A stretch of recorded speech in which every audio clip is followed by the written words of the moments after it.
Bom dia, pessoal, tudo bem?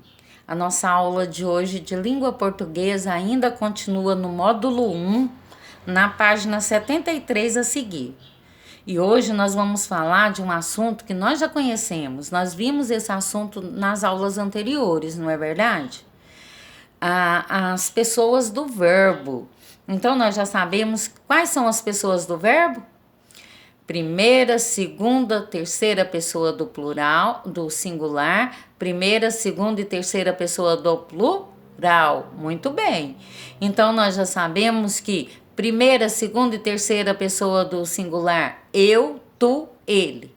Primeira, segunda e terceira pessoa do plural, nós, vós, eles. Ok? Lembraram? Muito bem, vamos continuar? Então, vamos ler junto esse poeminha aí?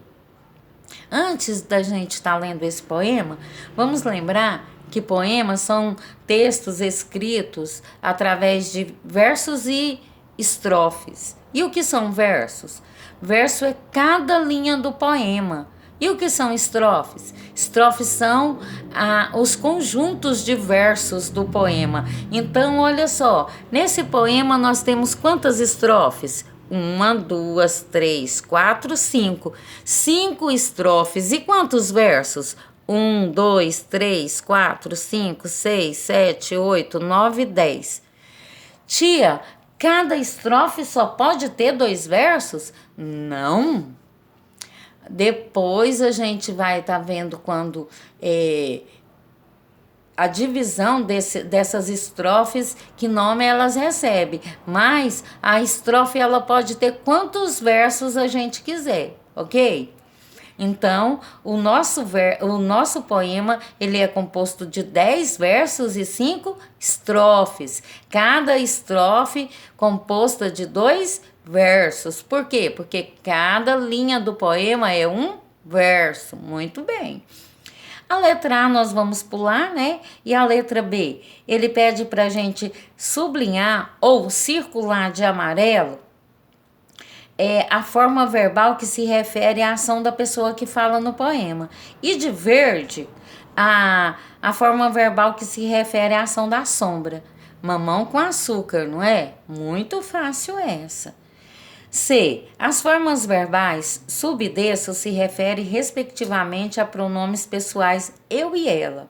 Que pessoa do discurso cada pronome desse representa? Eu. Primeira, segunda, terceira pessoa do singular. Primeira, segunda ou terceira pessoa do plural. Entenderam? É isso que a tia quer que você indique, ok? Então vamos continuar? A próxima página vem falando pra gente sobre conjugação verbal. Também já sabemos sobre esse assunto, né? Sabemos que os verbos da primeira conjugação são aqueles terminados em ar, da segunda conjugação terminados em er, da terceira conjugação terminados em ir, certo? Então, nós já sabemos disso.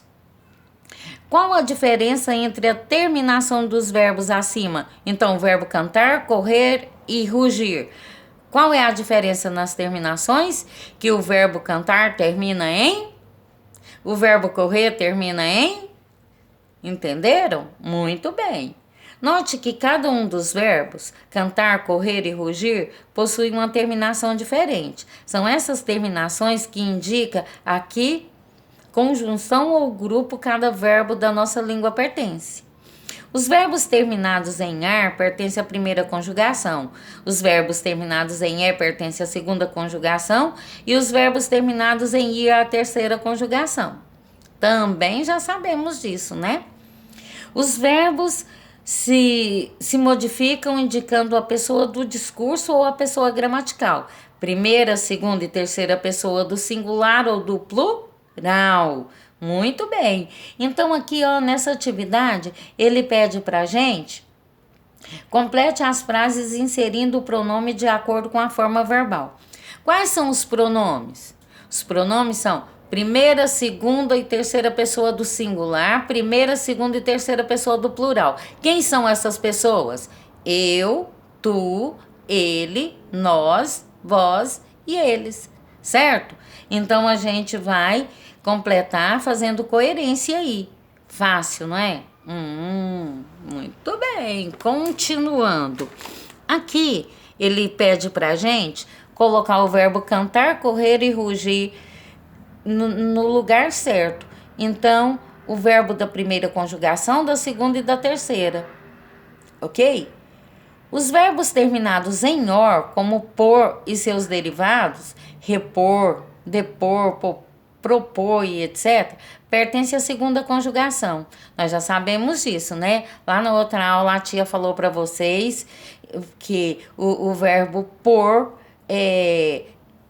veio do verbo poer, né? Então, é da segunda conjugação. Por isso, os verbos terminados em or pertencem à segunda conjugação. E os verbos terminados em ur pertencem a qual conjugação? Muito bem, não existem verbos na língua portuguesa terminados em ur, né? Gostei de ver. Então, vamos lá. Na aula de ontem, lá em arte, lembra que a gente viu que as tirinhas, elas são histórias curtas, que ela conta a história em apenas uma tira? Então, essas histórias podem vir através de texto ou imagens. Então, nós vamos fazer a leitura dessa imagem aí, ó. E aí, nós vamos observar essas imagens para responder as questões aí, ó. Descreva com um adjetivo como o Destoque se sentiu. No primeiro quadrinho, a gente percebe que ele tá o quê? Ele tá bravo? Ele tá nervoso? Ele tá feliz? No segundo quadrinho, esse ponto de exclamação aí indica o que pra gente? Que ele teve um choque, uma surpresa. Será o que aconteceu? No terceiro quadrinho, indica que ele está feliz, que ele está contente, que ele está nervoso, bravo. O que será que está indicando? E no quarto quadrinho, o Snoopy fala. E aí a gente tem ideia por que ele ficou nervoso desse jeito, né? Eu comi o último pedaço do pudim. Simples, né? Comeu tudo e deixou ele sem. Então, a gente vai falar as reações do Destoque em cada um dos quadrinhos, certo? Continuando. O que você acha que o Destoque saiu falando da casinha do Snoopy e por quê? Essa é pessoal, né? 2. Releia a fala de Snoopy e responda as questões a seguir. Eu comi o último pedaço de pudim. Comi. Presta atenção, a forma destacada aí é comi. A palavra em destaque é uma forma verbal de qual verbo? Qual verbo? Por exemplo, do verbo pular, do verbo fazer, do verbo comer, entenderam? B. Esse verbo pertence a qual conjugação? Por quê? Ele pertence à primeira, segunda ou terceira conjugação? Porque ele termina com ar, ou ir, certo? C. A forma verbal em destaque na frase acima indica que está no presente, no passado ou no futuro? Muito fácil, né? Reescreva a frase a seguir, alterando a forma verbal em destaque de acordo com a pessoa indicada. Então, olha só, ele já fez o primeiro, eu comi. E agora, nós? Nós comi? E eles comi? Então, a gente vai completar o verbo aí dando coerência, certo?